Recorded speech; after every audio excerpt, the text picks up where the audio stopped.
15h-16h sur Europe 1. Mélanie Gomez et le docteur Jimmy Mohamed. Nous sommes ensemble jusqu'à 16h pour votre émission Santé Bien-être, une émission sans rendez-vous. Soyez les bienvenus. Alors, il est toujours en studio avec nous. C'est vous, docteur Bruno Rocher. Vous êtes psychiatre et addictologue au CHU de Nantes et vous êtes avec nous aujourd'hui pour cette première journée nationale contre les troubles des comportements alimentaires qui est organisée donc notamment par la Fédération française anorexie-boulimie. La boulimie, c'est justement notre sujet aujourd'hui.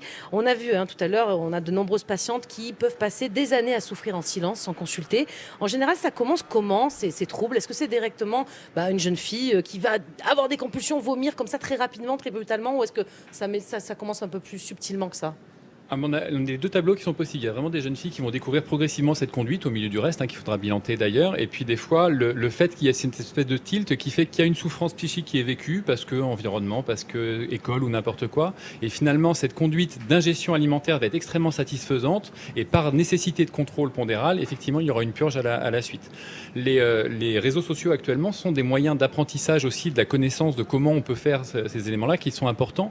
Les patientes peuvent raconter ça. Avant, c'était plutôt des choses qui se racontaient aussi dans les services ou qui se disaient dans les cours d'école, de lycée. Là, on sait que les réseaux sont un moyen de s'imprégner aussi de cette possibilité-là. Ça veut dire que les réseaux sont facilitateurs finalement pour développer et finalement être plus performants et finalement passer sous le radar des parents parce qu'on fait pas ça en public, on fait ça en cachette. Est-ce que pour les parents, il y a peut-être 2-3 astuces pour repérer justement un enfant qui serait peut-être en souffrance? Alors, les réseaux sociaux sont des facilitateurs de communication avec bénéfices et inconvénients. Ça, c'est une réalité. Ça se joue aussi sur les domaines médicaux. Après, le passage sous les radars des parents, c'est le jeu de l'adolescence aussi et de la conduite notamment de cet ordre-là, où de toute façon, les enfants, les patients en tout cas que nous on rencontre, sont souvent extrêmement honteux et puis avec nécessité de garder cette intimité autour d'une conduite qui leur appartient, qui est aussi vécue comme telle et comme un espace de liberté pour eux, qu'ils ont besoin de mettre à distance de la sphère parentale.